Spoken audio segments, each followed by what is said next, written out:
8-ci sual. A bərabərdir. M üstü 6 çıxaq 1. M çıxaq 1 bölək. M vurulsun. M kvadratı üzərinə gəlsin 1 bölək. M kvadratı plus 1. Sual belədir. Aşağıya fikir versək, M A çıxılsın B, A çıxılsın B, A'nın kvadratı üzərinə gəlsin B'nin kvadratı, üzərinə gəlsin AB hasilidir. Bu kublar fərqidir. Küsur hansı idi? A kubu çıxaq B kubu. Bu bərabərdir. A çıxılsın B, vurulsun A kvadratı, üzərinə gəlsin AB plus B kvadratı. Bu düstura əsasən fikir versəniz, M'imiz A'dır, B'miz isə 1 bölək M'dir. M çıxaq 1 bölək M, vurulsun M kvadratı, üzərinə gəlsin bunların hasili 1 eləyir, onu axıra salır, üzərinə gəlsin ikincinin kvadratı. Yəni aşağı nədir? Kublar fərqidir. M'in kubu çıxılsın 1 bölək M'in kubu. Yuxarıda olduğu kimi yazılır. M üstü 6 çıxaq 1. Bu bərabərdir. Kəsirin məxrəci sadələşdirirəm. M'in kubunda M'in kubuna vurub 1 çıxıram. M kubu vurulsun M kubu eləyir. M üstü 6. M üstü 6 çıxılsın nə? 1. M üstü 6 çıxaq 1-də yuxarıda olduğu kimi qalır. O zaman sürət olduğu kimi qalır. İkincinin tərsinə vururuq. İkincinin tərsinə vursa M üstü 6 çıxılsın 1 vurulsun. M kubu yuxarı qalxır. M üstü 6 çıxaq 1 aşağı düşür. Bunlar da ixtisar gedir. Beləliklə M'in kubu almış oluruq. Aşağıdakılardan neçəsi bir hərlidir? 9-cu sual. Neçəsi bir hərlidir? 5A 3A kvadratı bölünsün B. 3-cü A üzərinə gəlsin B. 2A kubu B. A B üstü A olsun B üstü 3'də 2 və 3'də 2. Biz dedik ki, bir hədlidə dəyişənlərlə ədələr arasında ancaq vurma olur. Bir hədlidə dəyişənlərin üstü yalnız natural ədəd olmalıdır. Bir hədlidə dəyişənə bölmək olmaz. Fikir versə burada dəyişənə bölmə var. Bu bir hədli deyildir.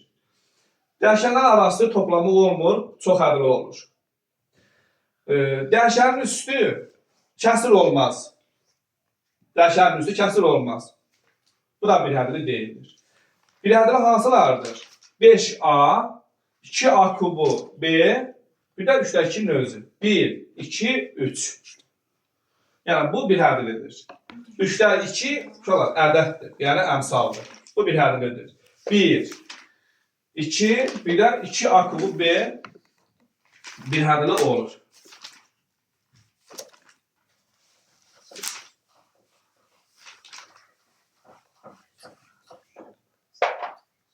Onuncu suala fikir versək, 4A kubu B kvadrat vurulsun mənfi 2'də 1 A B kvadratının kvadratı. Bu bərabərdir. Bu iki mötərizənin içərisinə aiddir. 4'a A üstü 3'ə B üstü 2'yə aiddir. 4'ün kvadratı 16. Qüvvətin qüvvəti bir-birlərinə vurulur. 3 2'yə vurulur. A üstü 6.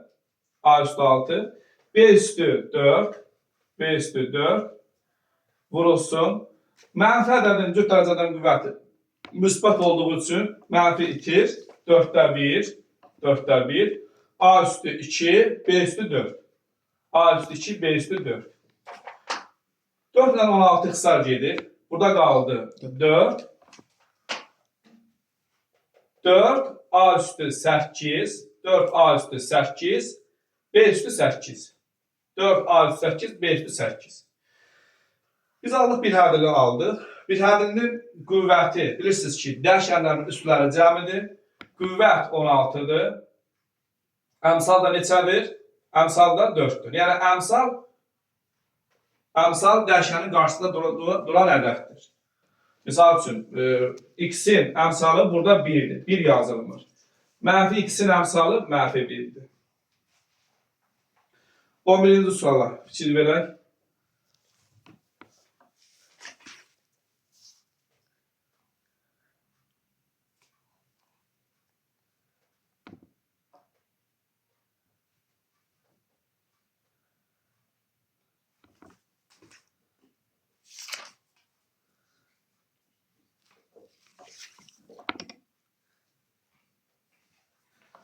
ABC üçbucağında DE perpendikulardır AB, bucaq BAC 55 dərəcədir, bucaq YDB 40 dərəcədir. Verilənlərə görə bucaq ASB-ni tapın. Bucaq ASB-ni tapın. ASB-ni, yəni bizdən bu bucağı soruşur. Biz deməli AC ilə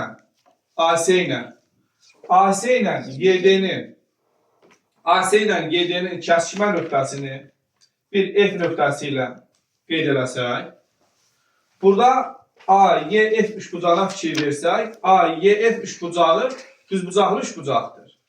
Düzbucaqlı üçbucağın bilirsiniz ki, iti bucaqlarının cəmi, yəni 55 ilə AFY bucağının cəmi nə qədərdir? 90 dərəcədir. 90-dan 55-i çıxsa, 35 dərəcə buranı almış oluruq. AFY bucağınla CFD bucağı qarşı bucaqlardır. Qarşı bucaqların xassəsini əsasən bir-birinə bərabərdir. 35 dərəcədə bura alınır. FCD üçbucağına fikir versək, FCD üçbucağının xarici bucağı BCF'dir. FCD üçbucağının xarici bucağı hansıdır? BCF'dir. Üçbucağın xarici bucağına əsasən bir xarici bucağı ona qonşu olmayan iki daxili bucağının cəminə bərabərdir. Yəni 35 dərəcə ilə 40 dərəcənin cəmi 75 dərəcəni verir. Yəni tələb olunan cavab hansıdır? 75 dərəcə olur. Diqqətlə fikir verin. Deyirəm mi? Oxuvasın qoyur. 12-ci sual. X üzərinə gəlsin 1, üzərinə gəlsin 5 bölünsün 2 plus 1 bərabərdir 4. X plus 1'in kvadratı üzərinə gəlsin 25 bölünsün 2 plus 1'in kvadratıdır. Uşaqlar, diqqətlə fikir versək, kvadratlar cəmi deyilən üstümüz vardır, müxtəsarlanma üstülarına. A kvadratı üzərinə gəlsin B kvadratı. A kvadrat plus B kvadratı. Kvadratlar cəminə oxşaması. A üzərinə gəlsin B. Cəmini yüksədirik kvadrata. Çıxır bunların hasilini 2 misli. 2AB. Və yaxud A minus B'yə oxşarsa, fərqini oxşarsa, fərqini yazıb, kvadrata yüksəldib, üzərinə gəlirik. 2 vurulsun A, vurulsun B yazılır. Bu bərabərdir. X. Birinci ifadanın olduğu kimi yazıram. X plus 1'in kvadratı üzərinə gəlsin. Bu ifadanı biz belə yaza bilərik. 5 bölək X plus 1'in kvadratı. O formada yaza bilərikmi? 5 bölək X plus 1'in kvadratı. Həqiqətən açsanız 5'in kvadratı 25 eləyir. X plus 1'in də kvadratı olur. Verilən şərtə əsasən X plus 1'i mötərizəyə alsan, 5 bölək X plus 1 də eyni qayda ilə fikir verirsiniz. Kvadratlar cəmi verilibdir.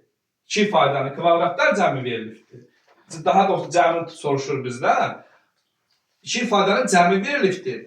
Bizdən 2 ifadanın kvadratlar cəmini soruşur. Biz ondan oxşadırıq cəminə.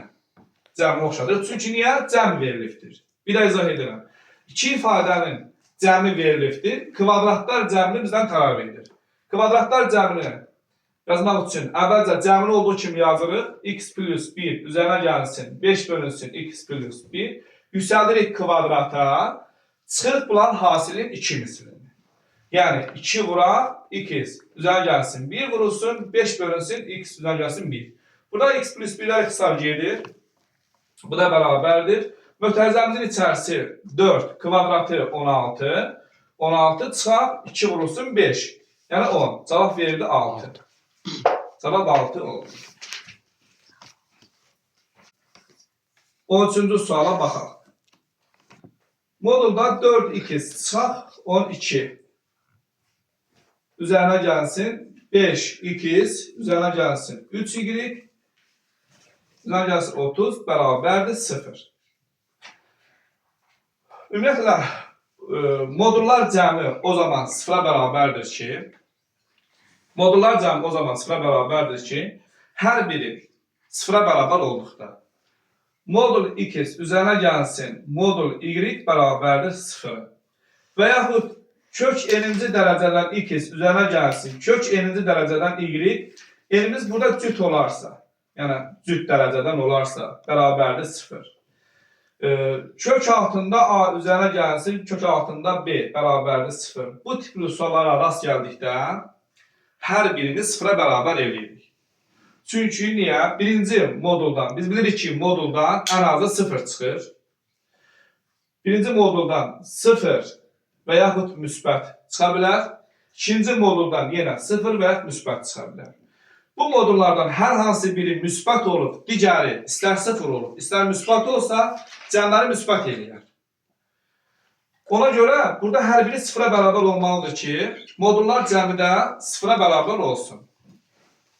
Hər bir modulu 0-a bərabər etsək, modulun içəri 0 bərabər olmuş olur. 4x çıxaq 12 bərabərdir 0, 4x bərabərdir 12, x də bərabərdir 3. 3'ü aldıq, aparıb yenə də ikinci modulun içərisində yenə yazırıq. 5 vurulsun 3, x'in qiymətini yenə yazdım, 5 vurulsun 3. Üzərinə gəlsin 3y, üzərinə gəlsin 30 bərabərdir 0. 5 dəfə 3, 15, 30 bu, 45, sağa keçdi, mənfi olur, mənfi 45.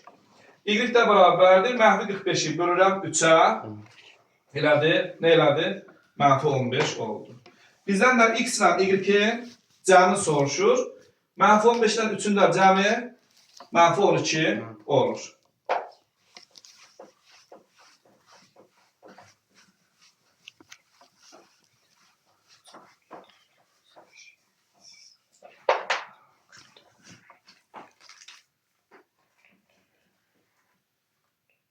On dördüncü suala.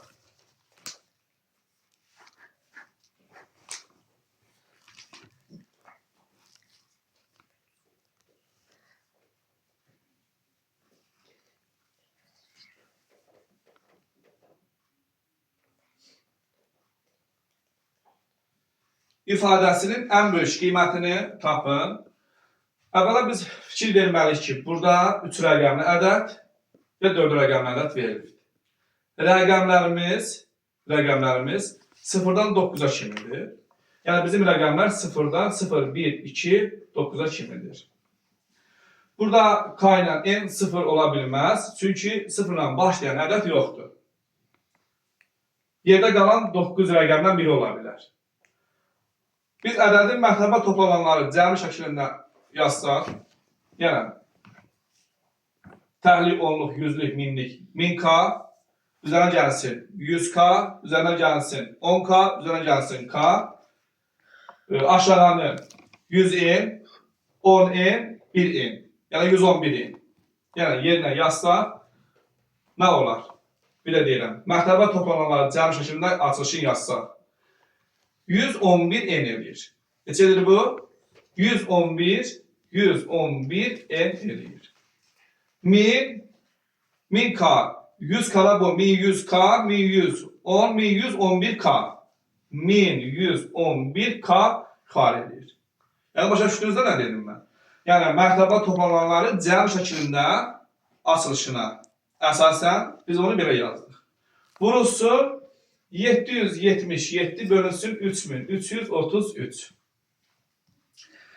1111'den ixtisar gedir. Burada neçə qalır? 3. 111'den 777 ixtisar gedir. Burada qalır 7. Bu da bərabərdir.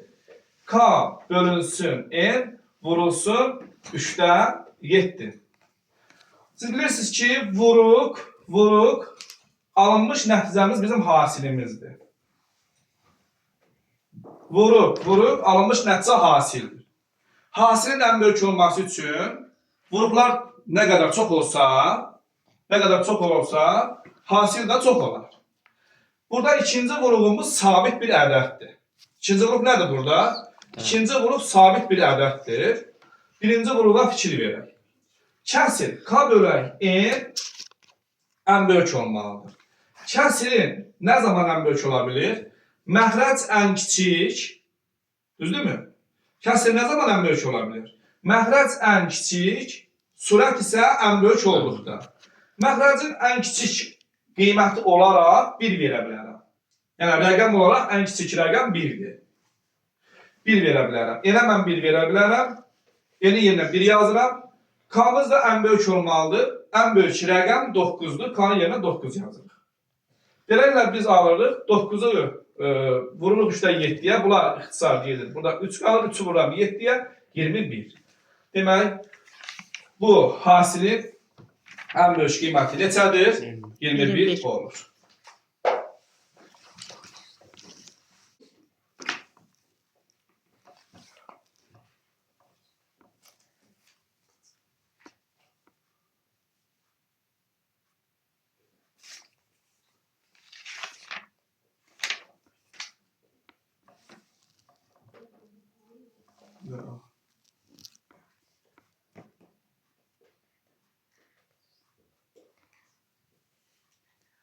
C burada ağırlıq mərkəzidir.